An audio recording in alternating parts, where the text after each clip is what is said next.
Bonsoir à tous et à toutes, bonsoir à ceux qui sont en visio, bonsoir à ceux qui sont dans la salle.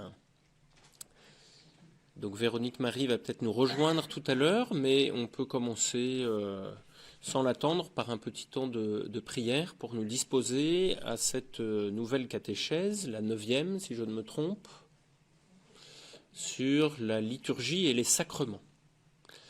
Voilà, et bien mettons-nous en présence de Dieu.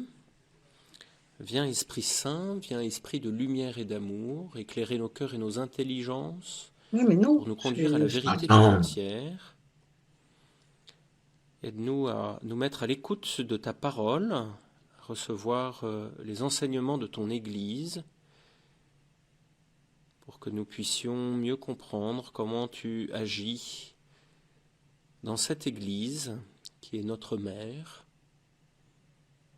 qui est le corps dont nous sommes les membres, pour nous sanctifier, nous conduire vers toi, accomplir ton œuvre de rédemption.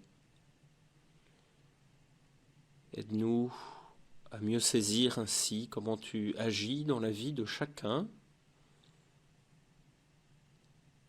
comment nous pouvons mieux te rencontrer, être en relation avec toi, puisque, Seigneur, telle est là ton intention originelle, d'être en alliance avec les hommes. Bien, donne-nous, à travers cette petite catéchèse, de mieux comprendre comment nous pouvons répondre à cette proposition d'alliance dans ton Église, dans les sacrements que tu nous donnes pour en vivre.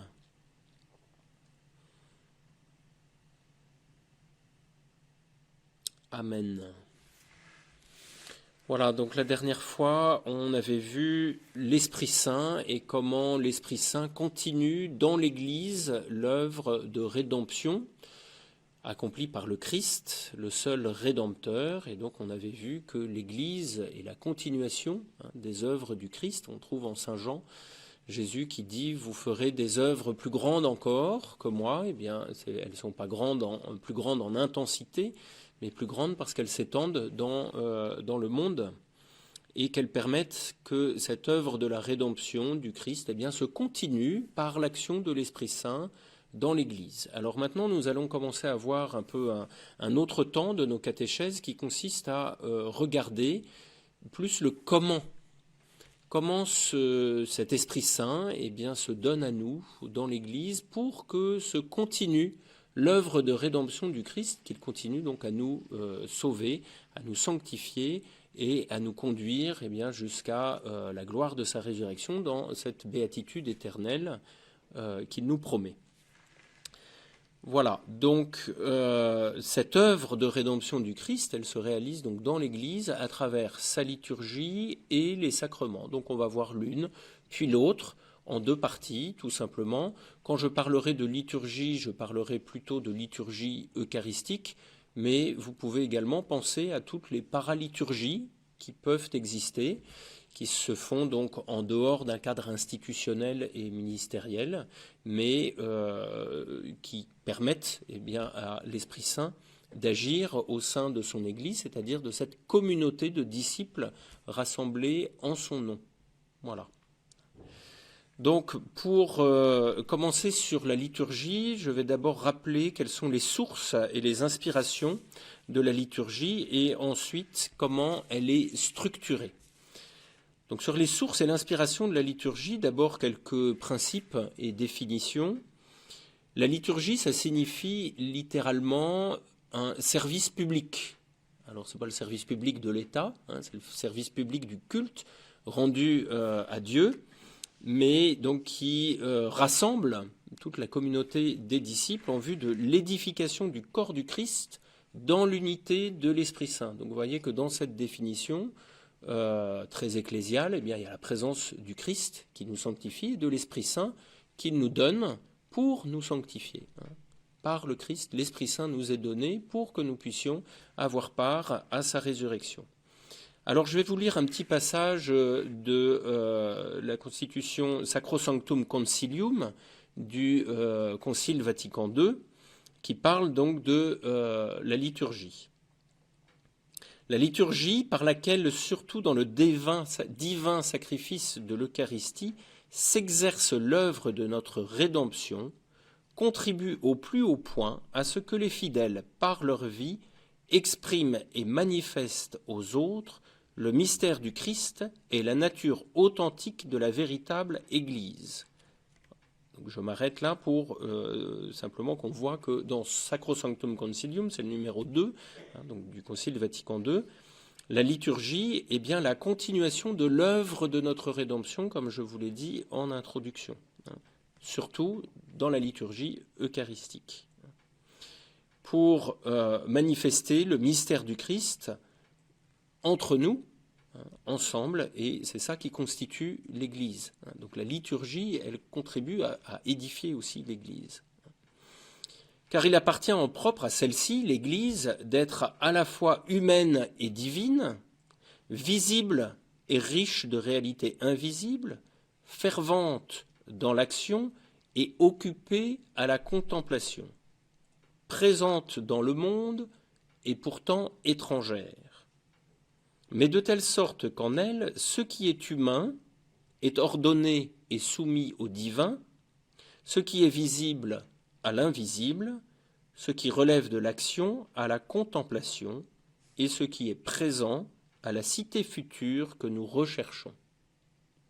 Donc c'est magnifique de voir comment il y a cette dualité dans l'Église, une réalité humaine qui est ordonnée à une réalité divine, le visible qui est ordonné à l'invisible, etc., etc. Vous avez toujours cette dualité qui est constitutive de l'Église et qui s'exprime de manière toute particulière dans la liturgie et dans les sacrements, qui sont à la fois quelque chose de visible, de tangible, qui nous rassemble et qui, en même temps, manifeste une présence invisible de Dieu parmi nous. Voilà.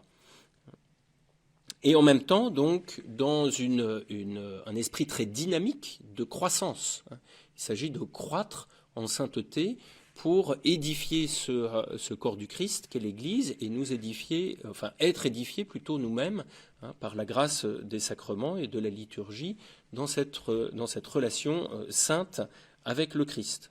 Donc le corps du Christ, il s'édifie à travers la liturgie et les sacrements. Et dans cette liturgie, est manifestée la présence réelle. Le Christ est toujours là, auprès de son Église, dit Sacrosanctum Concilium, le numéro 7, surtout dans les actions liturgiques. Il est là présent dans le sacrifice de la messe et dans la personne du ministre, et au plus haut point sous les espèces eucharistiques. Il est présent par sa vertu dans les sacrements, il est là présent dans sa parole, enfin il est là présent lorsque l'Église prie et chante les psaumes. Donc la liturgie, elle est au service de la manifestation de cette présence de Dieu au milieu de nous. Donc il y a une réalité très incarnée dans la liturgie. Ce sont des œuvres humaines, mais qui manifestent la présence réelle de Dieu au milieu de nous, qui veulent manifester cette communion entre nous et avec le Christ qui se donne. Donc la liturgie, elle est, dit encore le Concile, l'exercice du sacerdoce du Christ, exercice dans lequel la sanctification de l'homme est réalisée d'une manière propre à chacun d'eux, et dans lequel le culte public intégral est exercé par le corps mystique de Jésus-Christ, c'est-à-dire par le chef et par ses membres, donc le Christ présent dans son Église. Voilà. Vous comprenez comment la liturgie, elle est cette actuation, si je puis dire, de la présence du Christ qui nous met en communion les uns avec les autres, tournés vers le Christ et vers cette perspective bienheureuse qu'il nous a ouvert. Donc la liturgie, elle est le sommet auquel tend l'action de l'Église et en même temps la source d'où découle toute sa vertu. Le sommet est la source qui est donc véritablement au cœur de l'action de l'Église. Et le cardinal de Lubac avait une belle formule pour exprimer ça. Il disait « l'Église fait l'Eucharistie, mais l'Eucharistie aussi fait l'Église ». L'Église fait l'Eucharistie, c'est par l'Église, dans sa liturgie sacramentelle eucharistique de la messe, que le Christ nous est donné, mais c'est aussi l'Eucharistie qui fait l'Église, parce qu'elle nous rassemble, hein, et qu'elle est à la source de notre vie chrétienne, hein, le Christ qui se donne à nous. Voilà, donc quelques sources et inspirations de la liturgie, un peu en préambule, sous forme de définition, pour qu'on voit bien de quoi on parle, hein, cette œuvre, cette action des hommes vivifiés par l'Esprit Saint, dynamisés par l'Esprit Saint, pour rendre gloire à Dieu et recevoir l'œuvre de sa rédemption qui nous sanctifie et qui nous met en croissance vers cette promesse qu'il nous a faite de la vie bienheureuse. Voilà. Alors voyons maintenant, si vous voulez bien, quelles sont les origines de cette liturgie. Il y a d'abord un fondement anthropologique à la liturgie. L'humain a besoin de rites, a besoin de rituels qui le rassemblent, qui lui permettent de grandir. On voit ça dans toutes les civilisations. Il a besoin de rythmes qui vont structurer sa vie personnelle, sa croissance et également sa vie sociale. Et c'est sur ce fondement très anthropologique, donc qui est vraiment lié à notre humanité, que Dieu va se révéler à travers des lois et des rituels qui vont organiser la vie quotidienne en vue de relier l'homme à Dieu. Donc Dieu qui vient à la rencontre de l'homme, eh bien, respecte ce rythme qui lui est propre, ce besoin de rites, hein, et de rituels, et l'accompagne dans ce besoin profondément anthropologique qui est lié à sa nature. Donc vous voyez encore, comme on l'avait dit dans la catéchèse sur la Vierge Marie, comment Dieu respecte notre nature, comment est-ce qu'il vient nous rejoindre dans ce que nous sommes profondément pour nous attirer à lui. Et donc on va retrouver dans la Révélation, dans l'Écriture, hein, très tôt, des rites qui sont notamment condensés dans le Lévitique, hein, le Code lévitique, qui fait la liste, hein, de toutes ces règles pour les Juifs, hein, dans la religion juive. Et également donc ce respect de cette anthropologie, et puis en même temps on va chercher à travers ces rituels à faire mémoire de toute l'œuvre du salut, hein, les grands épisodes de cette histoire du salut dont on fait mémoire, qu'on réactualise pour d'une certaine manière les intégrer, hein. Donc c'est ça qui va être à l'origine des fêtes juives qui parcourent l'année tout en assumant le cycle cosmologique. Donc l'alternance des saisons qui sont respectées par les fêtes juives et qui s'inscrivent donc dans le temps, et dans le temps qui est celui de l'homme. Voilà. Donc ce calendrier des fêtes juives va témoigner de la rencontre de Dieu avec cette temporalité des hommes. Dieu vient épouser notre réalité humaine, il nous rejoint dans ce que nous vivons, dans ce qu'il a lui-même conçu pour nous permettre de grandir vers lui. Et le Christ, par la suite, qui s'inscrit, bien sûr, le Christ était juif, hein, Jésus était juif, donc il s'inscrit dans cette liturgie juive à laquelle il va donner un sens plus profond et nouveau. Voilà. Alors je ne vais pas faire un cours sur les fêtes juives, j'en serais incapable, hein, mais simplement quelques-unes qui sont les plus connues peut-être, hein, Rosh Hashanah, qui est le début de l'année et qui va célébrer la création d'Adam, hein, donc qui signifie un commencement, voilà, hein, et qui se renouvelle tous les ans, eh bien, pour montrer que comment Dieu, eh bien, de commencement en commencement, eh bien, nous restaure dans notre humanité promise à sa divinité. Donc ensuite, Yom Kippour, qui est le temps du pardon et des expiations. La fête de Sukkot, qui fait mémoire de l'Exode, où les Hébreux, eh bien, vivaient dans le désert, dans des tentes. Donc dans cette liturgie, les Juifs construisent des tentes, mais c'était également une fête des premières récoltes. Voilà. Donc on fait des tentes avec les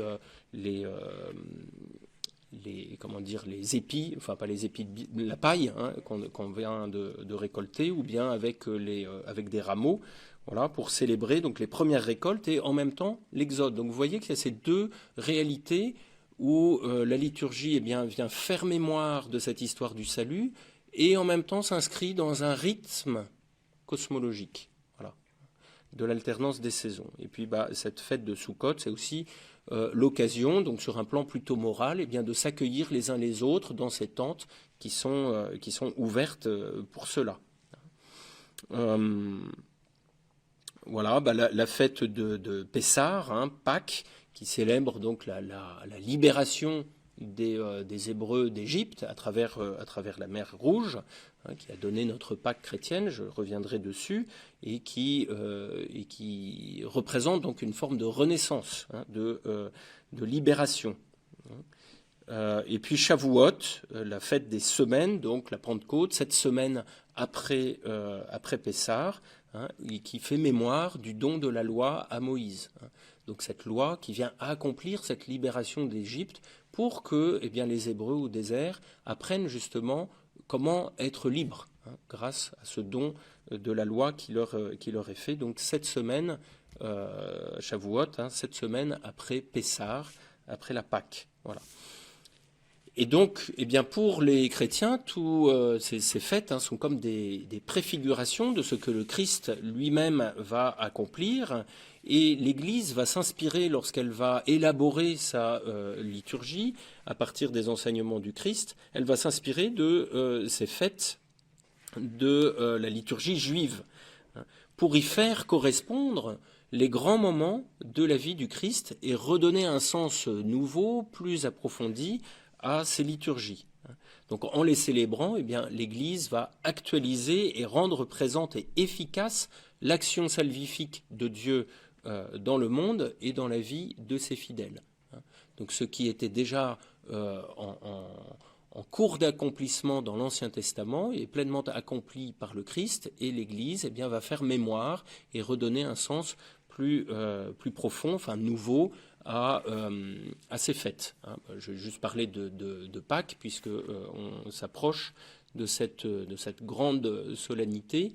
Donc la Pâque chrétienne s'inscrit dans la Pâque juive, puisque Jésus a célébré son dernier repas le jour de la Pâque, de la Pessah juive, pour faire mémoire donc de cette libération et signifier que c'est lui-même qui est le libérateur. Par le don de sa vie, c'est lui-même qui va nous libérer profondément de l'esclavage du péché.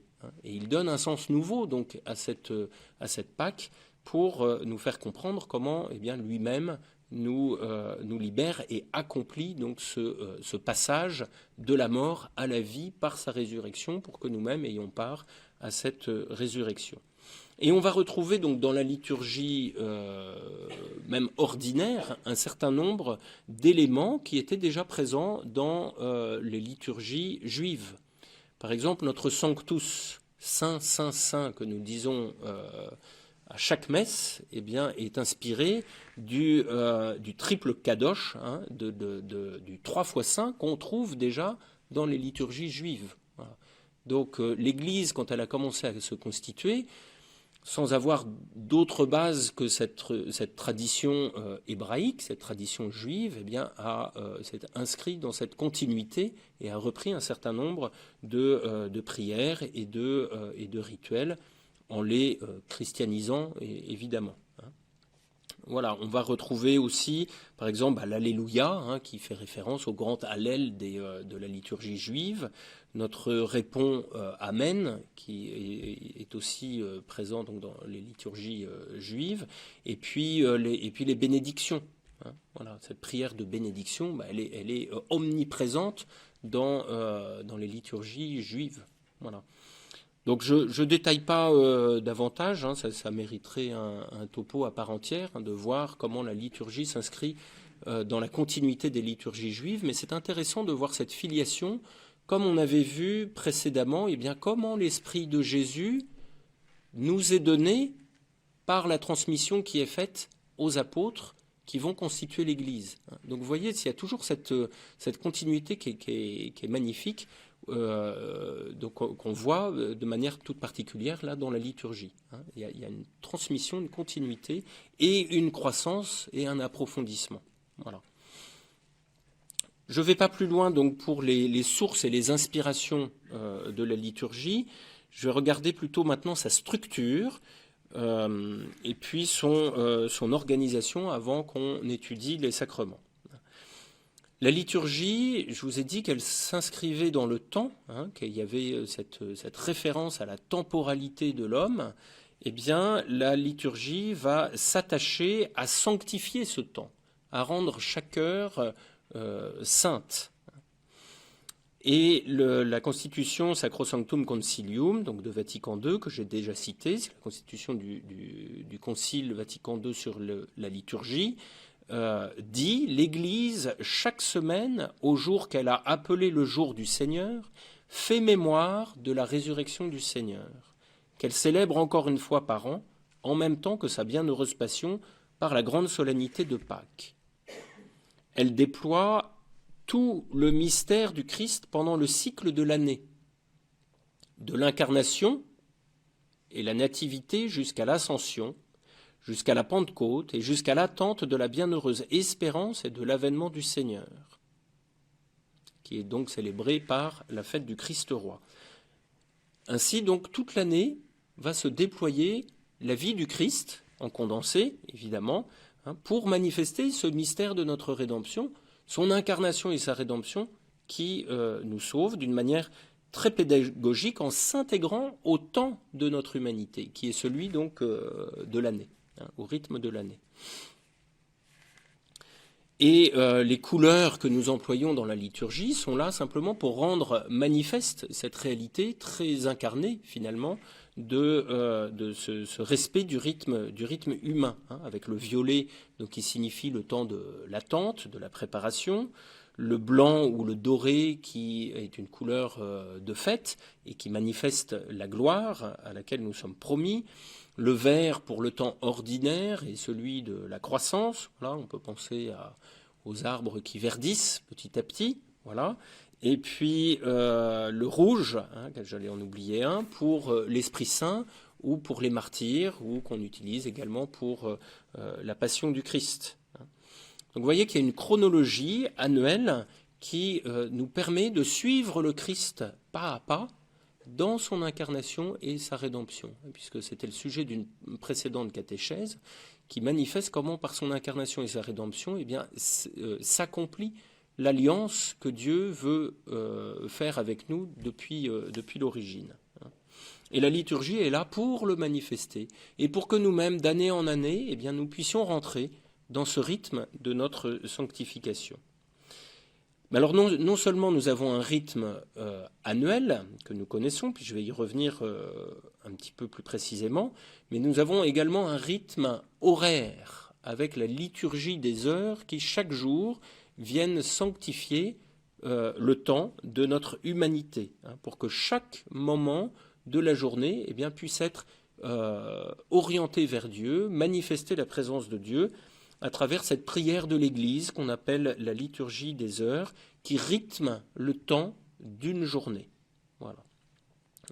Pour que eh bien, le monde entier, porté par cette prière de toute l'Église à travers le monde, eh bien, soit uni dans la louange et la supplication, d'une prière objective qui n'est pas la prière, une prière personnelle, mais la prière de toute l'Église qui porte ainsi le monde heure après heure. Donc ça commence avec les laudes, ensuite l'office de tierce, l'office de sexte, l'office de nonne, l'office des vêpres, les complis et l'office des lectures. Donc 7 offices, le chiffre parfait, pour rendre parfait chacune de nos journées et que eh bien, chaque moment de notre temps humain manifeste cette louange à Dieu et sa présence dans notre vie. Voilà, donc on voit comment la liturgie s'attache profondément à sanctifier le temps de notre humanité. Voyons maintenant comment elle s'organise d'une manière un peu plus fonctionnelle. On a distingué, donc ça c'est l'œuvre de l'Église qui a essayé de voir mais comment est-ce qu'on peut le mieux rendre compte de cette action du Christ dans notre vie. Et l'Église eh bien, a distingué 3 années liturgiques, ABC, on ne s'est pas trop cassé la tête pour leur trouver des noms, mais qui vont suivre la chronologie des 3 évangiles synoptiques. Donc Matthieu pour l'année A, Marc pour l'année B et Luc pour l'année C, ce qui permet sur 3 ans d'avoir lu l'ensemble des évangiles synoptiques.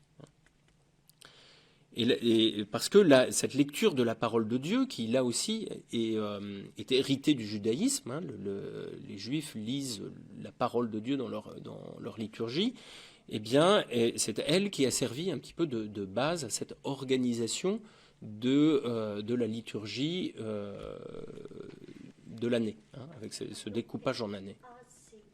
Alors A c'est Matthieu, B c'est Marc, et C c'est Luc. Voilà. Hein, donc cette lecture de la parole de Dieu, elle a une place, vous voyez, fondamentale dans notre liturgie, puisqu'elle a servi d'une certaine manière pas à la structurer, mais en tout cas à lui donner, à l'organiser, hein, de manière fonctionnelle. Parce qu'en lisant cette parole de Dieu, on fait mémoire de la vie du Christ. Et faire mémoire, pour les Juifs, c'est pas juste regarder un album photo pour se souvenir des bons moments qu'on a passés à la plage en famille. Faire mémoire, c'est le zikaron juif, c'est actualiser un événement du passé pour le revivre et en retirer tous les fruits. Donc c'est une actualisation. Faire mémoire, pour la liturgie juive, c'est actualiser, c'est rendre présent ce qui s'est passé. Et c'est encore le cas pour nous dans notre liturgie. Quand Jésus dit au moment de l'institution de l'Eucharistie, faites ceci en mémoire de moi, c'est pas juste pour se souvenir de lui. Il y a cette dimension de souvenir, mais c'est pour le rendre présent. Hein, ce qui appuie notre foi en la réalité de sa présence dans le sacrement de l'Eucharistie. Voilà. Donc, cette mémoire, c'est ce qu'on appelle l'anamnèse, hein, où on fait mémoire des paroles du Christ au moment où il a institué l'Eucharistie, pour rendre présent effectivement, réellement, le Christ dans notre liturgie. Et puis, donc le Christ est présent dans la liturgie, mais également l'Esprit Saint, chaque fois que le prêtre va rassembler ses mains pour les imposer, soit sur l'assemblée, soit sur les dons. C'est une invocation à l'Esprit Saint pour la sanctification des fidèles. Voilà, donc c'est ce qu'on appelle l'épiclèse, hein, où on appelle l'Esprit Saint sur nous pour être sanctifiés. Voilà. Donc faire mémoire, appeler l'Esprit Saint pour rentrer dans une réalité de la présence et une réalité qui est dynamique, voilà, qui nous met en mouvement. La liturgie, elle est une vie. Voilà, c'est pas du théâtre, hein, et c'est pour ça que le Concile Vatican II a beaucoup insisté sur la participation des fidèles, hein, parce que c'est une offrande de nous-mêmes dans la liturgie, hein, comme nous qui sommes un peuple sacerdotal, nous sommes appelés à rentrer dans cette offrande de nous-mêmes, dans l'action, dans l'acte liturgique, hein, où c'est le Christ qui se donne et nous qui nous donnons à lui en réponse. Voilà, je vais préciser un petit peu ça dans les sacrements. Mais avant, pour terminer sur l'organisation et la structure formelle de notre liturgie, je vais juste parler du temps de la messe, hein, qui se déroule donc en 3 temps, hein, qui vont développer ces dimensions dont on a parlé. La liturgie de la parole, la liturgie eucharistique, et puis la bénédiction ou l'envoi. Voilà. Et puis on peut rajouter en préambule, hein, la prière pénitentielle également. Hein, ça ferait 4 parties. Voilà. Donc 3 temps, hein, la liturgie de la parole, la liturgie eucharistique et la bénédiction et l'envoi. Donc vous voyez que par la liturgie, les fidèles sont incorporés au Christ et introduits auprès du Père par l'Esprit Saint comme une vivante offrande à la louange de sa gloire. C'est ce qu'on appelle une doxologie, hein, c'est-à-dire une prière d'action de grâce, hein, et de louange à la Sainte Trinité, Père, Fils et Saint-Esprit. La liturgie nous conduit au Père par l'acte de Jésus-Christ, hein, qui nous donne son esprit. Voilà.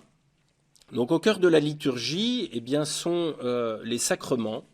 Et je commence là ma deuxième partie sur les sacrements qui sont, je donne une définition simple, mais qui dit tout de ce que sont les sacrements, le signe visible d'une réalité invisible.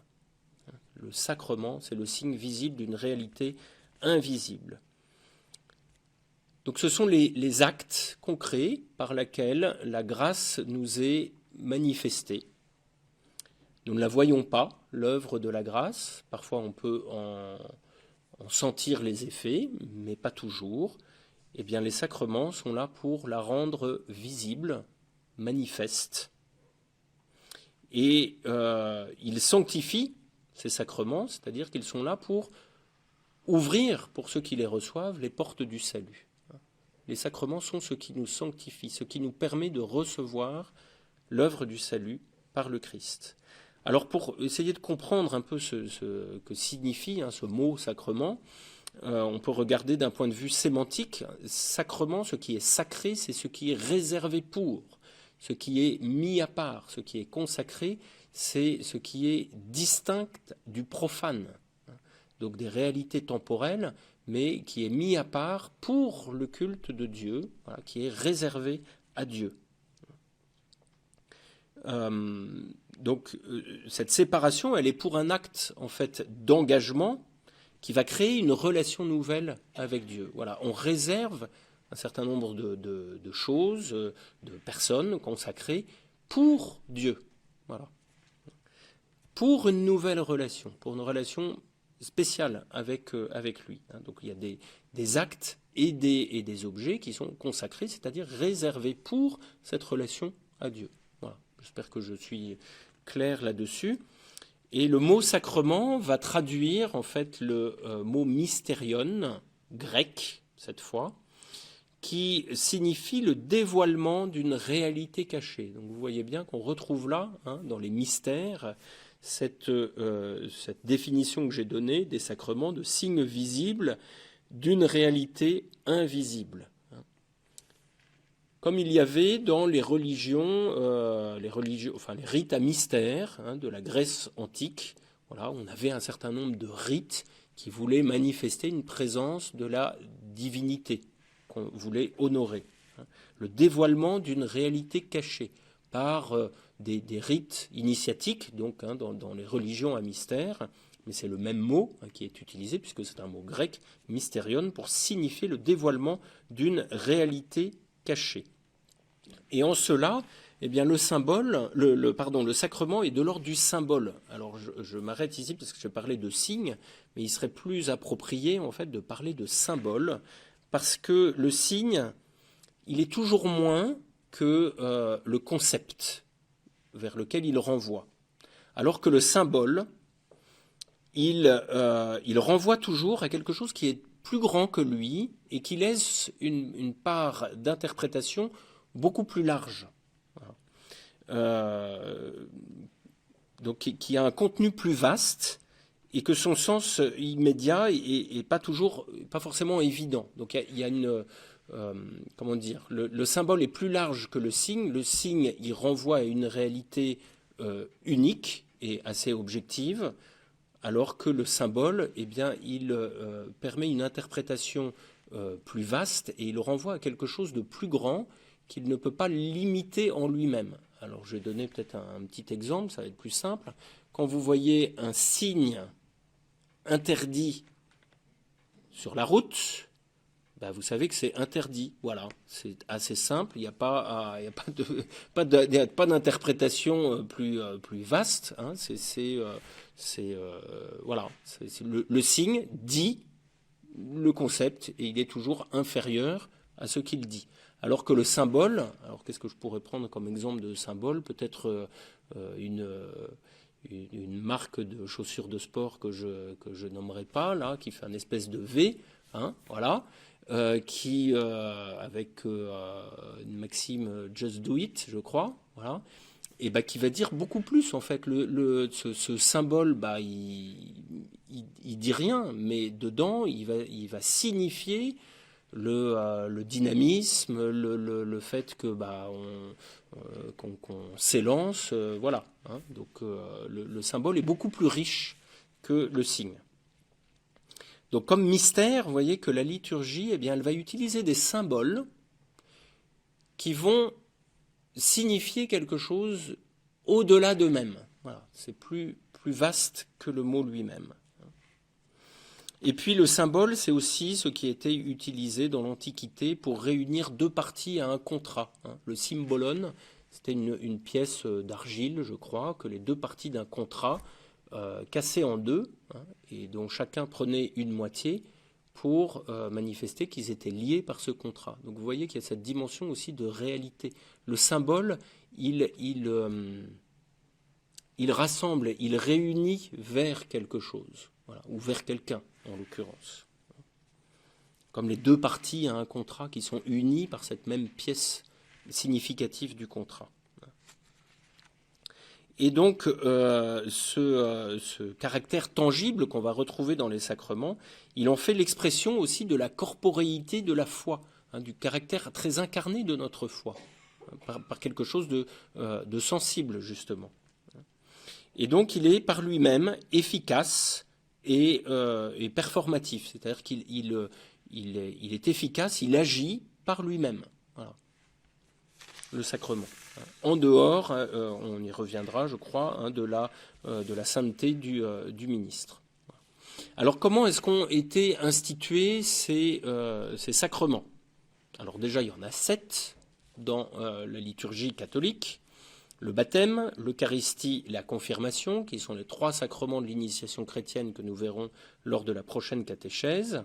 Le mariage et l'ordre, qui sont les sacrements de l'engagement dans la vie et du don de soi, et les sacrements de la guérison, que sont le sacrement des malades et de la réconciliation.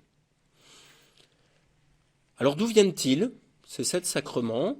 Eh bien, de l'Écriture. En tout cas, c'est ainsi que l'Église catholique l'a compris en lisant la parole de Dieu et en reconnaissant que le Christ lui-même avait institué ces sacrements. Donc ils ont un enracinement scripturaire que vous pouvez retrouver par vous-même en lisant les évangiles et puis les actes des apôtres qui nous relatent l'histoire de la primitive Église, et puis également les lettres apostoliques et les lettres pauliniennes, où on va essayer d'approfondir et de préciser, mais comment est-ce qu'on peut rendre compte de cette réalité du Christ qui nous sauve? Parce que c'est ça en fait la vraie question. C'est comment rendre compte et manifester que le Christ vient nous sauver. Alors, je vais juste donner quelques éléments scripturaires. Je ne pourrais pas les donner tous, mais vous pouvez les retrouver aussi simplement en lisant les évangiles. Mais vous voyez que comme la liturgie dans son ensemble va s'efforcer de suivre la vie du Christ sur une année, eh bien les sacrements vont chercher à actualiser son œuvre du salut dans les différentes étapes de notre croissance spirituelle et vont nous accompagner tout au long de notre vie, de notre naissance jusqu'à notre mort. Vous voyez là aussi le parallélisme intéressant qu'il y a entre notre vie et puis la vie même du Christ dans la liturgie et dans les sacrements. Alors le baptême, eh bien, il est institué par le Christ par son propre baptême, où Jean-Baptiste dit « Moi je vous baptise dans l'eau, celui-là vous baptisera dans l'Esprit Saint et le feu ». Donc le Christ a été amené à renouveler ce sens du baptême et à l'approfondir, à lui donner tout son sens.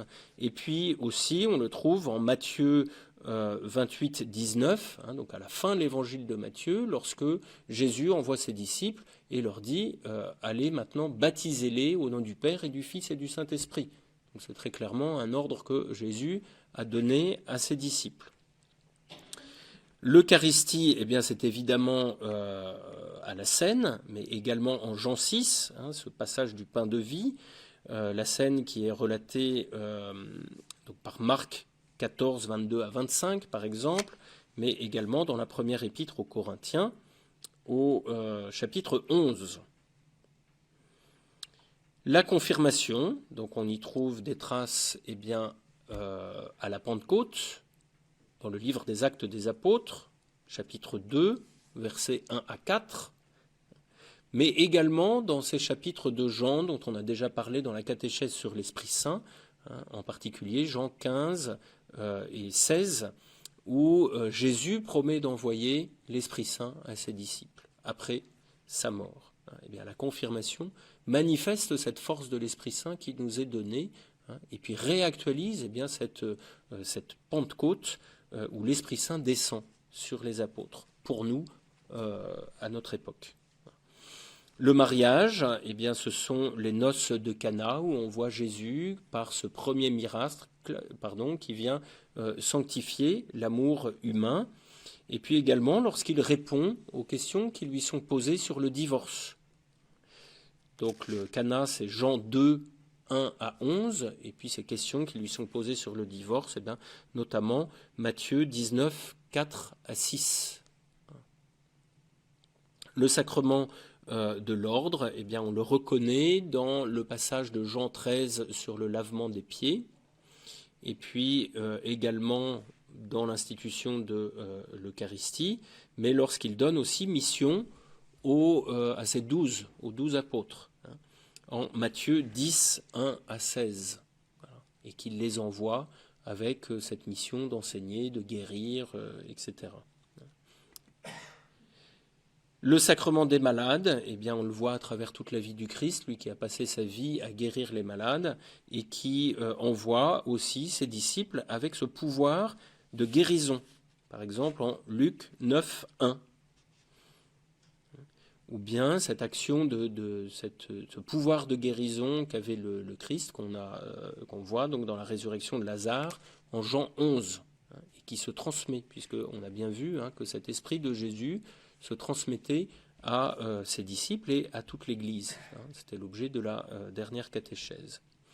Et puis le sacrement de réconciliation qu'on trouve en particulier avec le pouvoir des clés. Donc lorsque Jésus remet les clés à Pierre et lui dit « Tout ce que tu auras lié sur la terre sera lié dans le ciel, tout ce que tu auras délié sur la terre sera délié dans le ciel. » Et on reconnaît que c'est là ce pouvoir de délier du mal et de lier à Dieu, qui s'exerce donc dans le sacrement de la réconciliation. Donc ça, on peut le voir en Jean 20, 23, ou bien en Matthieu 18 à 15. Jean 20, 23, pardon, c'est pas le pouvoir des clés, c'est lorsque Jean et Pierre marchent avec Jésus après sa résurrection et que Pierre demande à Jésus à propos de Jean, et qu'adviendra-t-il de lui ? Et Jésus lui répond, si je veux qu'il demeure jusqu'à mon retour, toi, suis-moi. Voilà. Et puis Matthieu, donc 18, 15 à 18 pour le pouvoir des clés. Voilà. Alors, au Moyen-Âge, cette question de l'origine des sacrements, elle ne se posait pas, elle était reçue assez simplement parce qu'on reconnaissait que c'était le Christ qui agissait dans les sacrements et que l'effet sacrement, il venait directement de Dieu qui agissait à travers ces gestes qu'on actualisait, mais que lui-même avait accomplis. Et puis on va avoir petit à petit une ritualisation progressive des sacrements, parce qu'il faut tout simplement bien organiser les choses, et puis que l'Église étant en expansion, au fur et à mesure que l'Église croissait, il a fallu définir un certain nombre de choses. L'Église s'est organisée, et nous voyons comment dans la première épître aux Corinthiens au chapitre 11, cette institution de l'Eucharistie, saint Paul parle de ces repas, le repas du Seigneur, qui prenait place dans le cadre des agapes, c'est-à-dire d'un repas ordinaire où on se réunissait de manière fraternelle, mais où il y avait aussi ce partage du pain en mémoire de ce partage du pain que le Christ avait fait. Et puis saint Paul reprend dans ce passage savoureux que vous irez lire, il reprend les Corinthiens sur leur manière justement de vivre ce temps qui finissait par dériver un petit peu à un banquet, mais qui oubliait justement le caractère sacré liturgique de ce qui était vécu.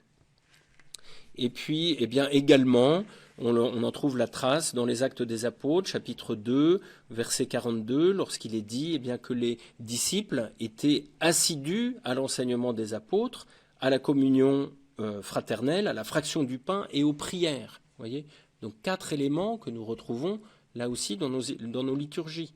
L'enseignement, la communion fraternelle, la fraction du pain et les prières.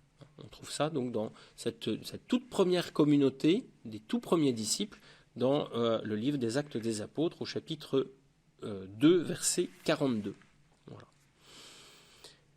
Et peu à peu, eh bien, les choses se sont progressivement ornées d'une dimension plus juridique et beaucoup plus ritualisée, formelle, ce qui a fait réagir notamment Luther au XVIe siècle. Et la réforme protestante donc, a voulu réagir contre cette ritualisation des sacrements de l'Église qui, leur semblait-il, se faisait aux dépens de la parole. Les protestants, c'est la sola scriptura, seule l'écriture, voilà, rien d'autre. Du coup, il y a eu cette contestation par Luther et la réforme protestante de l'importance excessive qui était accordée à la ritualisation des sacrements. Et puis leur instrumentalisation aussi aux dépens de la foi, alors que pour les protestants, encore pour Luther, c'est la foi seule qui sauve, la sola fide. Sola scriptura, sola fide, c'est le credo protestant, si je puis dire, et qui venait contester donc cette ritualisation des sacrements. Et Luther, néanmoins, réduisait les sacrements à 2, celui du baptême et de l'Eucharistie. Et le Concile de Trente, donc en 1542, va répondre à Luther, à cette remise en cause, en établissant que c'est le Christ lui-même qui a institué ces sacrements, dont le nombre est fixé à 7. Voilà, et l'Église donc va à ce moment-là se justifier de cet enracinement scripturaire dont je vous ai parlé à l'instant.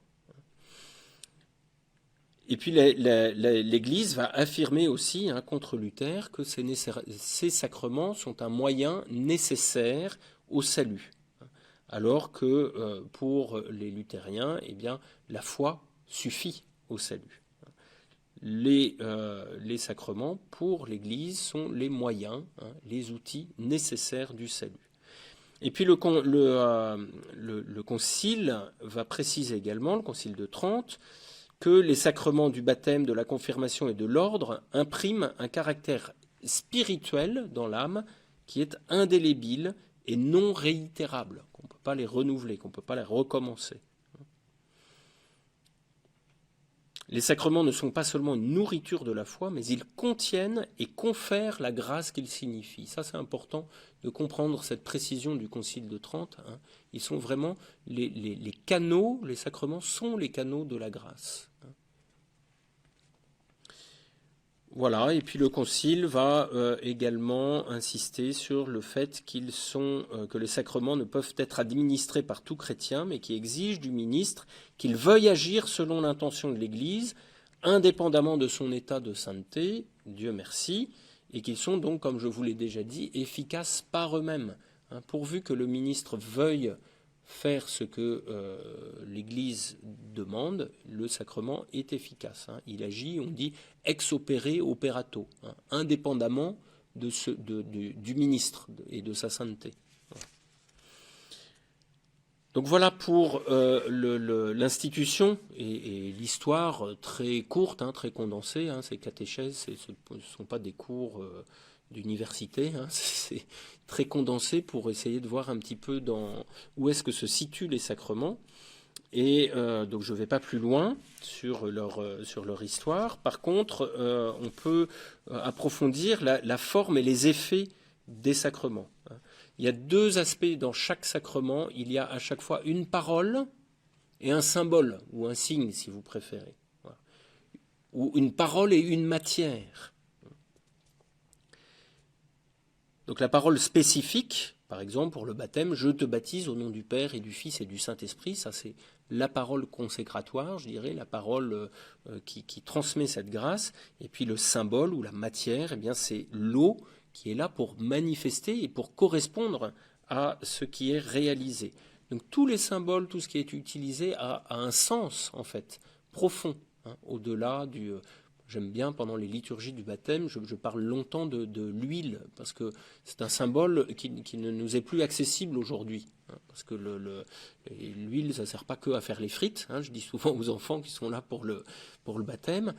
Autrefois, dans l'Antiquité, l'huile, eh bien, c'est ce qui servait à guérir, à assouplir, alors encore aujourd'hui, mais beaucoup moins, à apaiser, à nourrir. Eh bien, il y a tout ce sens de l'huile qui va être convoqué dans cette liturgie du baptême pour faire comprendre aux nouveaux baptisés et à l'Assemblée qu'à travers ce sacrement, eh bien, Dieu lui-même vient guérir le nouveau baptisé, l'apaiser, le nourrir, qu'il pénètre en lui comme l'huile va pénétrer dans du bois, par exemple, ou dans du cuir.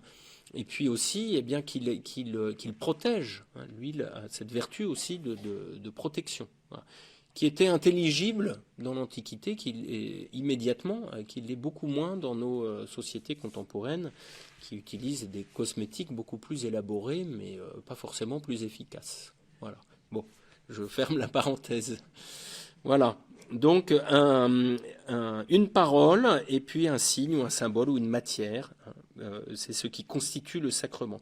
Et pour autant, il n'est pas magique. Hein, la grâce est toujours donnée dans les sacrements, mais elle va être reçue à la mesure de la foi de celui qui les reçoit et de son ouverture de cœur. Celui qui reçoit le sacrement mais qui ne s'y est pas préparé, eh bien la grâce lui est donnée, mais parce qu'il est lui-même fermé, il ne la reçoit pas pleinement. Hein, voilà. Donc le sacrement, hein, je l'ai dit, ils actualisent ces gestes du Christ, hein, et ils vont déployer leurs effets à mesure eh bien, que le sujet qui les reçoit s'y est disposé. Voilà. Donc le magistère va approfondir cette compréhension de l'action visible du Christ dans les sacrements. Hein. Le Christ, il vit dans l'Église qui est son corps, et il confie à l'Église cette administration des sacrements par lesquels il accomplit le salut. Et c'est ainsi que va s'exprimer la constitution apostolique Lumen Gentium, donc toujours le Concile Vatican II, pour signifier comment, par les sacrements, se continue visiblement dans l'Église le sacerdoce du Christ pour la justification de ceux qui les reçoivent. Alors je vous lis Lumen Gentium, le numéro 1. L'Église étant dans le Christ en quelque sorte le sacrement, c'est-à-dire à la fois le signe et le moyen de l'union intime avec Dieu et de l'unité de tout le genre humain. Vous voyez comment le sacrement va réaliser cette unité avec Dieu et de tout le genre humain. Signe et moyen de cette union intime avec Dieu et de l'unité de tout le genre humain. Ça se réalise donc dans l'Église. Voilà. Et puis je vais terminer donc pour essayer de rentrer dans cette compréhension des sacrements, là aussi par quelques citations de Lumen Gentium au numéro 11 cette fois. Donc je lis « Le caractère sacré et organique de la communauté sacerdotale entre en action par les sacrements. » Donc cette communauté sacerdotale, c'est l'Église, hein, ce peuple de prêtres, hein, de baptisés, qui s'offre à Dieu en sacrifice, en réponse au sacrifice rédempteur du Christ pour en recevoir les grâces. C'est ça l'Église. Donc les fidèles incorporés à l'Église par le baptême ont reçu un caractère qui les délègue pour le culte religieux chrétien. Donc le baptême, c'est ce sacrement qui nous intègre dans ce corps mystique du Christ et qui fait de nous des prêtres, des prophètes et des rois pour participer à sa divinité. Devenus fils de Dieu par une régénération. Donc ça, c'est l'œuvre du baptême. Par le sacrement de confirmation, leur lien avec l'Église est rendu plus parfait et ils sont enrichis d'une force spéciale de l'Esprit Saint. Participant au sacrifice eucharistique, source et sommet de toute la vie chrétienne, je vous l'avais dit au début de cette catéchèse, ils offrent à Dieu la victime divine et s'offrent eux-mêmes avec elle. Vous voyez cet admirable échange qui se réalise dans la liturgie eucharistique. Le Christ s'offre, et les fidèles ensemble s'offrent au Christ en réponse d'amour à ce geste d'amour qu'il a envers nous. C'est magnifique, hein, si vous vous souvenez, cette catéchèse un peu compliquée qu'on avait eue sur la Sainte Trinité, où je disais, mais c'est une circulation d'amour, la Sainte Trinité. Eh bien, par la liturgie, on rentre véritablement dans cette circulation d'amour en répondant nous-mêmes par l'offrande de notre vie à l'offrande du Christ. C'est magnifique, quoi. On rentre dans la vie divine. Alors évidemment, c'est invisible, mais nous avons cette œuvre commune de la liturgie qui nous rassemble pour être dans cette communion, hein, qui est Dieu lui-même. Dieu lui-même est communion, Dieu est relation. Je vous l'avais dit dans la catéchèse sur la Trinité. Eh bien, nous entrons aussi tous ensemble et d'une manière incarnée parce que nous sommes des êtres incarnés. C'est pour ça qu'on a besoin de cette liturgie, de cette action publique, hein, et pas seulement de prier seul dans sa chambre. C'est très bien de prier seul dans sa chambre, mais ça ne suffit pas. On a aussi besoin de nous retrouver en frères et sœurs pour être en communion et répondre à ce don du Christ. Voilà. Alors je continue, puisque tout ce numéro 11 de Lumen Gentium détaille chacun des sacrements, donc c'est très riche, donc je m'étais arrêté à l'Eucharistie. La pénitence, dans le sacrement de pénitence, ils reçoivent de la miséricorde de Dieu le pardon de l'offense qu'ils lui ont faite, et du même coup sont réconciliés avec l'Église que leur péché a blessé. Par l'onction sacrée des malades et la prière des prêtres, c'est l'Église tout entière qui recommande les malades au Seigneur souffrant et glorifié pour qu'il les soulage et qu'il les sauve. Pour le sacrement de l'ordre sacré, c'est pour être par la parole et la grâce de Dieu les pasteurs de l'Église que sont institués donc les prêtres au nom du Christ. Enfin, par la vertu du sacrement de mariage, il leur est donné, donc aux fidèles, aux membres du corps du Christ, de signifier, en y participant, le mystère de l'unité et de l'amour fécond entre le Christ et l'Église. Les époux chrétiens s'aident mutuellement à se sanctifier dans la vie conjugale, dans l'accueil et l'éducation des enfants. Donc vous voyez comment ces sacrements sont là vraiment pour réaliser notre unité avec le Christ et notre communion les uns avec les autres. Sanctifiés par l'Esprit Saint et réaliser donc cette réalité qu'est l'Église, corps mystique du Christ. Donc ce sont les actes du Christ qui eux-mêmes font de nous son corps, ces sacrements. Donc ils sont l'expression de cette liturgie par laquelle l'Église nous permet donc d'avoir ce service public du culte que l'on rend à Dieu en action de grâce pour son œuvre de rédemption et bénéficier de toutes ces grâces, de tous ces bienfaits sanctifiants. Voilà, je m'arrête là pour cette catéchèse sur la liturgie et les sacrements. Et puis on prend une petite minute pour que vous puissiez préparer vos questions si vous en avez éventuellement. Mais je rappelle, comme je l'ai dit en introduction, je me suis surtout focalisé là sur les sacrements et sur la messe parce que c'est vraiment le cœur, mais il existe aussi des paraliturgies, dès lors qu'on est rassemblés ensemble pour une action publique qui se tourne vers Dieu. C'est une liturgie ou paraliturgie, si ça n'est pas, codifié par l'Église, mais cette œuvre publique qui nous permet d'être en relation avec celui qui est relation et qui nous appelle à rentrer dans cette alliance d'amour avec lui. Merci. Voilà, vous avez la parole. Donc il y en a déjà en visio. Très bien. Vous prendrez bien le micro aussi pour poser les questions, que ceux qui sont en visio puissent bien entendre. Pourquoi parle-t-on des 3 évangiles synoptiques alors qu'il y a 4 évangélistes? Que devient l'évangile de Saint Jean? Alors, merci pour cette bonne question. L'évangile de Saint Jean n'est pas oublié, il est intégré au cours donc, des 3 années liturgiques à différentes périodes, différents moments. On parle des 3 synoptiques parce que ce sont les 3 évangiles qui sont rédigés sous forme narrative et qui vont suivre la chronologie de la vie du Christ, avec des sources vraisemblablement communes d'après les études des exégètes, et qui se présente donc sous forme de narration, de récit de la vie du Christ, alors que l'évangile de Saint Jean va prendre plus de liberté par rapport à cette exigence historique et narrative pour insister davantage sur des aspects plus spirituels, plus théologiques. Voilà. Donc c'est l'évangile un peu plus mystique, Saint Jean. Donc on va bien sûr en lire des passages à différents moments de l'année pour, je dirais, éclairer sous un autre angle le récit de la vie du Christ qui nous est relaté par les 3 évangiles synoptiques, qui marchent Luc, Marc et Matthieu marchent en parallèle, suivent la vie du Christ. C'est pour ça qu'on les appelle les synoptiques. Voilà. J'espère que je réponds à la question, mais Jean n'est pas oublié pour autant dans la liturgie. On le lit plusieurs fois. Voilà.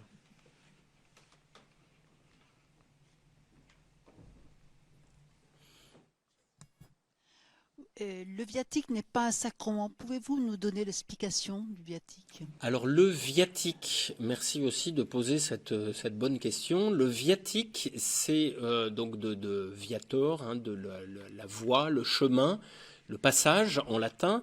C'est le sacrement, c'est la dernière Eucharistie en fait. Donc c'est un sacrement, puisque l'Eucharistie est un sacrement. C'est la dernière Eucharistie qui est donnée comme une nourriture pour le passage vers la vie éternelle. Voilà. Donc, dans ce qu'on appelle les derniers sacrements, au pluriel, c'est-à-dire pour une personne en fin de vie ou qui sent sa fin proche arriver, elle peut recevoir 3 sacrements. Le sacrement de la réconciliation, avec la possibilité d'une indulgence plénière, le sacrement de l'Eucharistie, donné en viatique, c'est-à-dire en nourriture pour le chemin, pour le passage de la mort à la vie, et puis l'onction des malades, pour avoir cette force de l'Esprit Saint dans ce qui reste quand même une épreuve de la maladie et puis de la fin de vie. Voilà. Donc les derniers sacrements sont bien au pluriel et le viatique c'est la dernière Eucharistie. Voilà.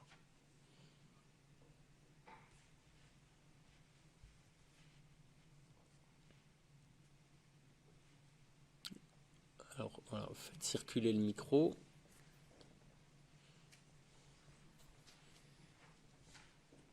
Par rapport au baptême, tout baptisé peut donner le baptême. Alors, je vais même plus loin que ça. C'est-à-dire que le baptême, normalement, est conféré par les ministres de l'Église, que sont les diacres et les prêtres, les évêques évidemment, a fortiori. Mais en cas d'urgence, non seulement tout baptisé, mais même toute personne, en cas d'urgence, peut baptiser quelqu'un qui le demanderait. Il suffit de prendre de l'eau, de le verser sur la tête de la personne et de dire « Je te baptise au nom du Père et du Fils et du Saint-Esprit ». La personne qui ferait ça avec l'intention d'accomplir ce que l'Église demande pour que la personne qui le reçoit soit baptisée, le baptême serait valide. Voilà.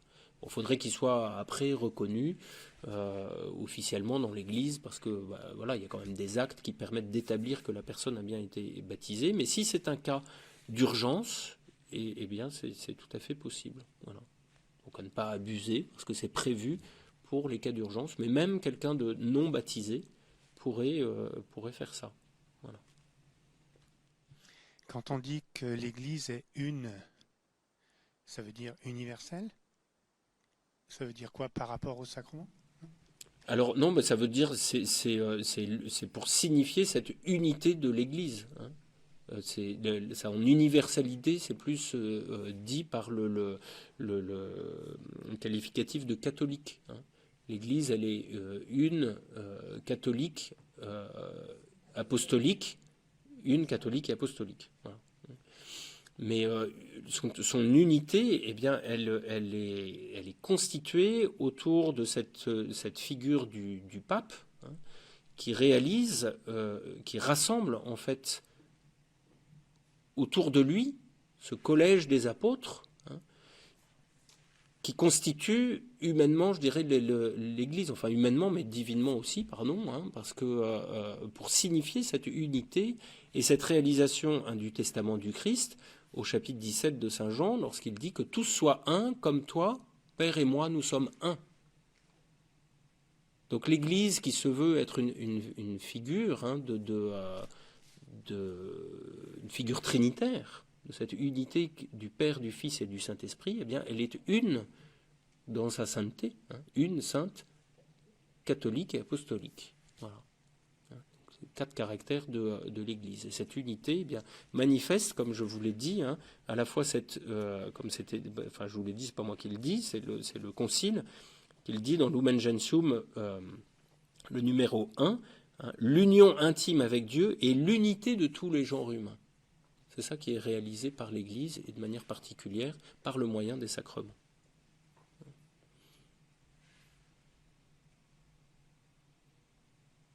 D'autres questions? Voilà, n'hésitez pas, hein, parce que ces catéchèses, j'en ai bien conscience, elles sont très synthétiques, ramassées, je ne peux pas tout aborder.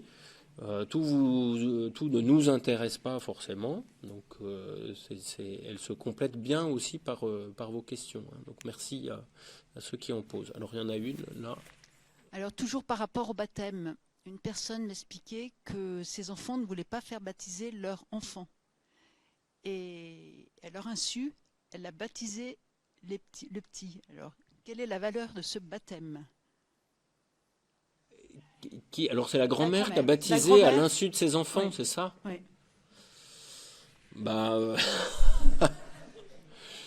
c'est un peu compliqué parce que pour le baptême des petits-enfants, c'est quand même les parents hein, qui se suppléent à la volonté que les petits-enfants ne peuvent pas exprimer.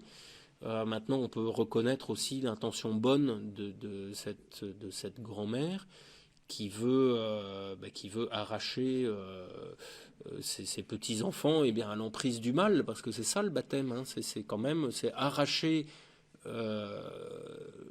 la personne à l'emprise du mal, qui est due à la faute originelle, pour nous remettre entre les mains de Dieu. Alors, j'ai envie de dire, Dieu seul est juge, hein, donc je crois qu'il voit l'intention bonne de cette personne et que ses enfants sont dans la main de Dieu, quoi.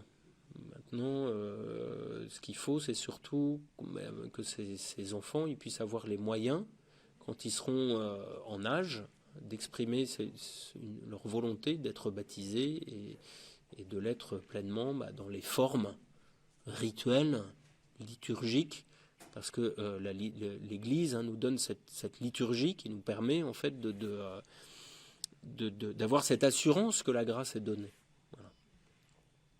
Voilà, bon, je ne sais pas si j'ai répondu, hein, je n'ai pas de réponse par oui ou par non, mais voilà. Alors, il y avait une autre question. Moi, c'était par rapport à la phrase l'unité avec Dieu et l'unité de tout le genre humain. Est-ce que c'est Attends, faut poser les questions dans le micro, que tout le monde entende.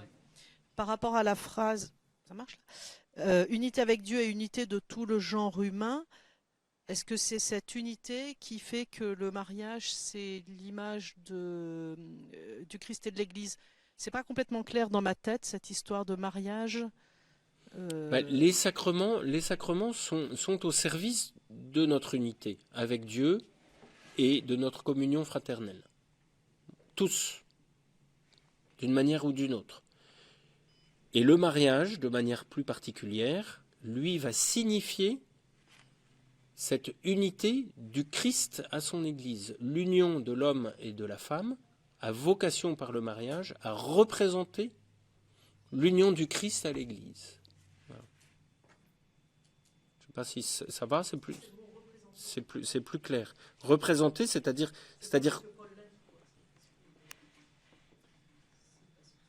oui, mais enfin, ça s'inscrit quand même dans l'Écriture, hein, et puis le Christ, lui, a sanctifié le mariage à Cana, mais Paul va effectivement l'expliquer en disant que le Christ, voilà, il dit, Marie, aimez vos femmes comme le Christ a aimé l'Église. C'est-à-dire que dans le mariage, eh bien, on se réfère à l'amour du Christ pour l'Église, qui est la source, mais on est aussi chargé dans son mariage eh bien, de rendre visible cet amour du Christ pour l'Église. Vous voyez ? Le sacrement, c'est ce qui rend visible une réalité invisible. La réalité invisible, eh bien, c'est l'amour du Christ pour l'Église, l'amour de Dieu pour tout le genre humain. Et la manière de le rendre visible, c'est à travers l'amour des époux. Enfin bon, l'amour du Christ pour l'Église, on l'a quand même vu à la croix. Hein, c'est pas complètement invisible non plus, mais on le rend manifeste aujourd'hui. Voilà. Et les époux chrétiens, eh bien, sont chargés de rendre visible cette réalité. Bon. Alors, est-ce qu'il y a d'autres questions ?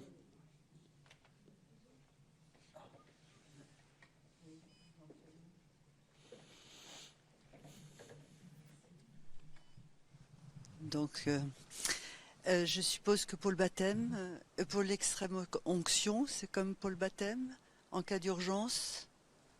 Alors, non. C'est pas comme le baptême. Ce qu'on appelle l'extrême onction, c'est l'onction des malades qui est donnée donc à l'extrémité de la vie. Voilà. Donc l'onction des malades, on peut la recevoir plusieurs fois. Mais lorsqu'on est à toute extrémité, eh ben, on appelle ça l'extrême onction. Enfin, on l'appelait parce qu'en fait, on n'appelle plus ça comme ça parce que ça faisait peur à tout le monde.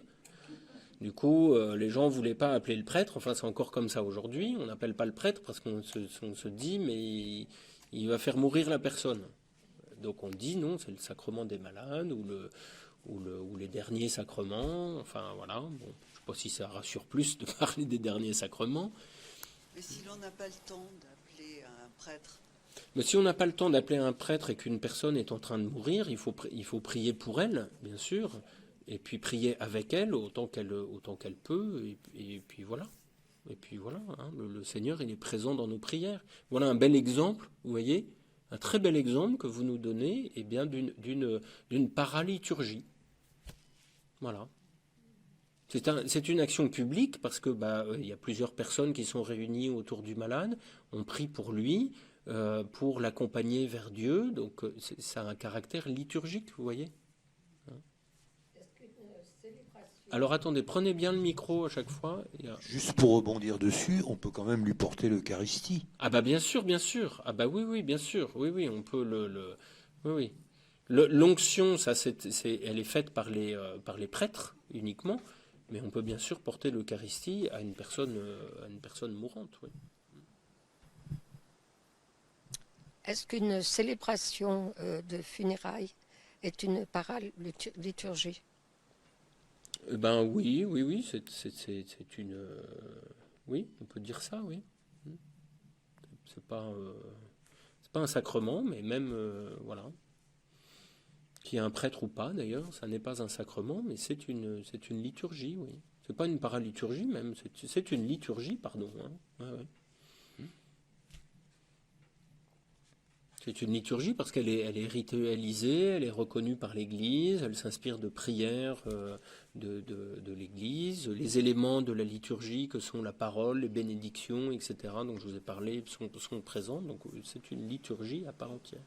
Nos rencontres fraternité, en somme, c'est une paraliturgie. Voilà, les rencontres de fraternité, ça serait plus une paraliturgie. Voilà, s'il y a cette dimension de la prière, de la lecture de la parole de Dieu, de la bénédiction, c'est une paraliturgie. Si on ne fait que lire la parole de Dieu, ça va plus être un groupe de prière ou d'études bibliques. Voilà, c'est pas nécessairement une liturgie. La liturgie, elle nous porte vers Dieu, vous voyez. On pourrait me dire, chaque fois qu'on lit la parole de Dieu, on est porté vers Dieu. Mais bon, voilà.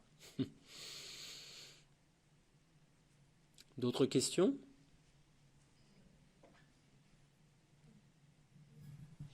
Allez-y. Oui. Est-ce qu'on peut imaginer que quelqu'un veuille recevoir le sacrement de pénitence, par exemple, sans être baptisé, aille voir un prêtre et ne dit pas qu'il n'a pas été baptisé. Alors, qu'est-ce qui se passe là? Ben non, le baptême, c'est la porte des sacrements. Voilà. Ça, on le verra peut-être plus la prochaine fois quand on verra les sacrements de l'initiation chrétienne, qui nous intègrent, comme je l'ai dit, comme le dit Lumen Gentium, le numéro 11, il nous intègre donc à ce corps mystique du Christ, qui nous permet de recevoir les moyens des autres, que sont les autres sacrements. Donc une personne qui irait se demander le sacrement de la réconciliation sans être baptisée ne le recevrait pas comme sacrement, ça n'empêche pas de prier avec elle, ça n'empêche pas de l'écouter, voilà, mais ça n'aurait pas de valeur sacramentelle. Donc encore une fois, de signe visible de cette réalité invisible. Donc il n'y aurait pas cette grâce qui après, vient voilà, du Christ. ça aussi, c'est quelque chose que j'ai dit plusieurs fois, donc je répète, les sacrements, ils nous donnent l'assurance que la grâce est donnée. Mais la grâce, elle peut être donnée en dehors des sacrements. Dieu est quand même libre de ses grâces. Voilà, Dieu merci. Et Dieu, Dieu veut que tout homme soit sauvé. Donc il donne à tous des grâces. Mais le sacrement est un moyen assuré de la grâce qui est donnée. Mais il n'est pas l'assurance non plus qu'elle soit reçue, comme je vous l'ai dit tout à l'heure. C'est-à-dire quelqu'un qui reçoit un sacrement, mais qui ne s'y est pas disposé et qui n'y croit pas, il ne va pas recevoir la grâce. Et quelqu'un qui n'a pas reçu le sacrement, mais qui est dans des dispositions qui se tournent vers Dieu, il en recevra peut-être plus. Ça, c'est l'alchimie de Dieu. On peut pas trop en dire, mais vous avez bien compris que notre Église, elle est à la fois humaine et divine, comme je l'ai dit en préambule de cette catéchèse, et que donc les sacrements incarnent cette réalité divine dans notre humanité. Voilà. Donc il y a quelque chose d'humain dans les sacrements, mais qui est là pour manifester et pour signifier quelque chose de divin qui est donné. Voilà. Ils rendent visible cette grâce. Voilà.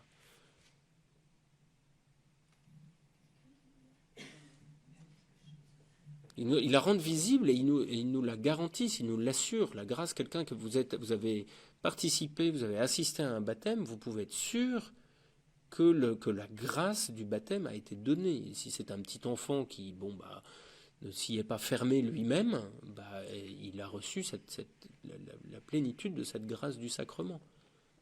Par contre, c'est pour ça qu'on insiste tant pour que les parents éduquent leur enfant dans la foi catholique, parce que c'est cette éducation qui va permettre à la grâce de s'épanouir et de porter du fruit. L'enfant qui est baptisé et qui n'a pas d'éducation catholique après, il a reçu la grâce. Mais elle va finir par disparaître s'il n'a pas s'il n'est pas éduqué. Vous voyez, il y a toujours pensé qu'il y a cette coopération entre Dieu et nous. Dieu ne nous sauve pas sans nous. Alors ma question vient sans doute d'une ignorance personnelle, mais pour la messe des rameaux, j'ai assisté à un rite qui me semblait, que je n'avais jamais vu. C'est que le prêtre est venu devant la porte fermée de l'église et a frappé contre la porte. Oui, c'est un rite qui est... Oui, ça se fait aussi pour l'entrée des catéchumènes, l'entrée en catéchuménat. Les catéchumènes frappent à la porte de l'église pour manifester leur souhait d'entrer dans cette église, bâtiment qui est là aussi le signe visible de la réalité invisible du corps mystique du Christ. Avec vraiment beaucoup d'insistance, ça a été réitéré un certain nombre de fois et les paroles, j'ai pas pu entendre quelles étaient les paroles, mais je trouvais ça tout à fait étonnant. Mais donc c'est un rite, voilà, donc oui, c'est une ignorance. Un symbole. Moi, j'avoue que je l'ai jamais fait moi-même pour la liturgie des rameaux, mais voilà. Ça se fait pour les années saintes aussi, où on frappe à la porte. Mais c'est pour manifester aussi, vous voyez, ça manifeste ce désir d'entrer dans ce corps, de faire corps avec l'Église. Ouais. Alors une question peut-être un peu difficile, on va encore parler de la mort. Vous savez tous qu'il y a une convention citoyenne complètement j'ai pas biaisée. révisé mes fiches. Ouais. est-ce que dans l'expérience de l'Église catholique, que ce soit en Belgique ou en Suisse, où cette pratique est légale, on a un aspect de ce qui se passe quand un chrétien baptisé, catholique, souhaite mettre fin à ses jours et demande un sacrement final. Est-ce qu'on en a l'expérience? Alors, sans doute. Moi, personnellement, je n'en ai pas l'expérience, donc je ne sais pas comment ça se passe, mais on voit bien qu'il y a une incohérence, hein, et que le sacrement, comme tous les sacrements, ils sont liés les uns aux autres et ils sont en cohérence. Donc, il ne peut pas y avoir de sacrement lorsque la vie de la personne est en contradiction avec ce que signifie le sacrement lui-même. Le sacrement de l'Eucharistie, enfin tous les sacrements, mais le sacrement de l'Eucharistie et les sacrements de la fin de vie, donc les derniers sacrements, ils manifestent cette espérance de la résurrection et du soin que Dieu prend de notre personne en son corps et en son âme, alors que l'euthanasie est exactement le contraire. Donc une personne qui viendrait demander les derniers sacrements avant de se faire euthanasier, je ne pense pas dire d'erreur, mais ça serait peut-être à vérifier, mais elle ne pourrait pas recevoir ce sacrement de manière valide. Voilà. Donc encore une fois, je n'ai jamais été confronté au cas, mais il ne me semble pas que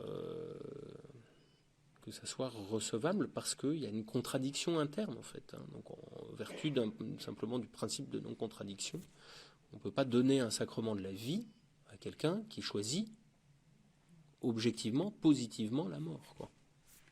Voilà. Déjà, suicide assisté, c'est une aberrance. Voilà, non mais euthanasie, suicide assisté, bon, indépendamment de... Voilà, je sais pas si ça répond ou... Oui, c'est une question que je pose pour savoir comment ça se passe dans les autres pays où cette pratique est légale. Alors je ne connais pas de texte, il y en a peut-être dans ces pays-là, de la part des conférences épiscopales de ces pays qui ont légiféré en la matière ou donné des orientations. Voilà, personnellement je ne les connais pas, mais on peut sans doute les trouver avec des orientations, des directives qui seraient données aux ministres qui seraient confrontés à ces cas-là. Mais a priori, moi, il ne me semble pas que ça soit compatible. Voilà. Parce que sur cette question de l'euthanasie, l'Église, et je pense toutes les trois religions monothéistes sont assez unanimes pour favoriser le soin et l'accompagnement des personnes dans leur souffrance, donc y compris à travers tous les moyens qui sont mis en œuvre dans les soins palliatifs, mais sans qu'il y ait d'intention immédiate de donner la mort, quoi. Voilà. Ce sont deux choses qui s'affrontent, c'est l'espérance et la résignation. Est-ce qu'elles s'affrontent? Alors, je ne sais pas si tout le monde a entendu, peut-être en visio, vous n'avez pas entendu. Donc, il y avait une question dans la salle de quelqu'un qui disait ce sont deux choses qui s'affrontent, l'espérance et la résignation. Je réfléchis tout haut. Peut-être qu'il peut y avoir une forme de résignation pleine d'espérance, quoi. Alors, ça serait plus une résignation, ça serait une acceptation plutôt. Oui, vous avez raison, ça s'oppose plutôt. Résignation et espérance. Voilà, mais d'acceptation de son sort,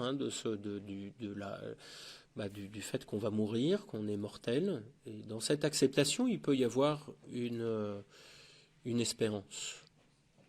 Voilà. Par contre, c'est plus dans oui, il y a un refus de... C'est compliqué, ce qui peut se passer dans la tête des personnes confrontées à cette extrémité. Voilà, moi je me garderais bien de juger, mais en tout cas, je pense que l'Église nous donne quand même des critères sur la valeur absolue de la vie humaine et du soin que mérite toute personne. Et que notre dignité, elle est aussi présente peut-être davantage encore dans notre faiblesse, qui appelle la charité. Et je crois que c'est là aussi qu'il y a un gros enjeu social, c'est que la faiblesse et cette extrémité de la mort et de la grande souffrance appellent de notre part un surcroît de charité, eh bien qu'on n'a plus l'occasion d'exercer lorsqu'on supprime le sujet de cette charité. Vous voyez ? Et ça, c'est une vraie question éthique profonde. Il faut entendre, mais en même temps, il faut entendre aussi la souffrance. L'Église n'a jamais dit, et le Christ non plus, qu'il fallait rechercher et vouloir positivement la souffrance et que c'était bien de souffrir. Le Christ a donné un sens rédempteur à la souffrance. Mais tout ce qu'on peut faire pour apaiser la souffrance de quelqu'un, on doit pouvoir le faire. Hein. Sans vouloir causer directement la mort. C'est-à-dire que c'est toute la question des soins palliatifs. Hein. Vouloir soulager la souffrance et qu'un effet secondaire de ce soulagement de la souffrance entraîne, à travers la sédation, la mort. Vous voyez que ce n'est pas l'effet recherché. Donc l'objet moral n'est pas la mort.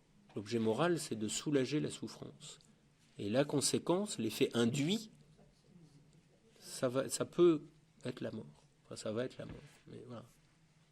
La nuance est peut-être un peu subtile, mais elle est fondamentale.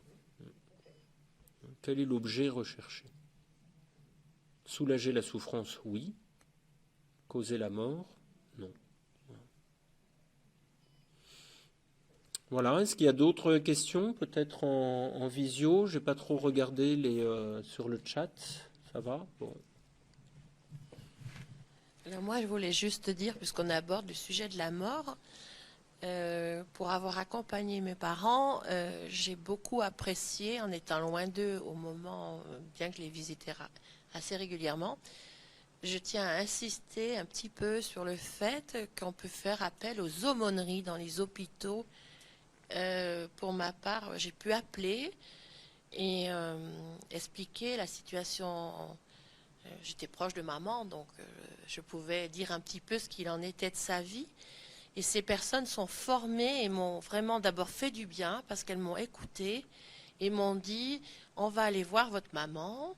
Et puis j'ai dit « écoutez, elle est quand même très faible, etc. » Alors j'avais dit « si vous voulez, proposez-lui peut-être un « Je vous salue Marie » ou un autre père, mais je veux pas de forcing. J'avais dit voilà, elle est prête, elle sait qu'elle va partir, mais je pense que ça peut être important pour elle. Et je vous avoue que j'ai eu une personne très à l'écoute et qui a dit écoutez, je vais aller saluer votre maman, je vais lui proposer. Et elle était vraiment au bout du bout. Maman a dit ok, en faisant un petit signe de tête. Il y a eu une prière et le seul mot qu'elle a dit, c'est merci. Et la personne de l'aumônerie, le soir m'a appelé pour me dire ce qu'il en était. C'est pour ça que je dis, on les oublie des fois et puis ils peuvent être d'une grande aide quand on est un peu démuni par rapport à leur situation ou à leur questionnement. Voilà. Merci pour ce témoignage. Je vous propose de rester là-dessus, à moins qu'il y ait vraiment une question brûlante. Voilà, mais sinon nous pouvons rendre grâce à Dieu de ce don qu'il nous fait, de son Église, avec ses liturgies et ses sacrements, pour manifester sa gloire. Bien, gloire soit au Père, au Fils et au Saint-Esprit, comme il était au commencement, maintenant et toujours, et dans les siècles des siècles. Amen. Donc si vous voulez voir les références du catéchisme de l'Église catholique, ce sont les numéros 1066 à 1209. 1066 à 1209 sur la liturgie et les sacrements. Bonne soirée.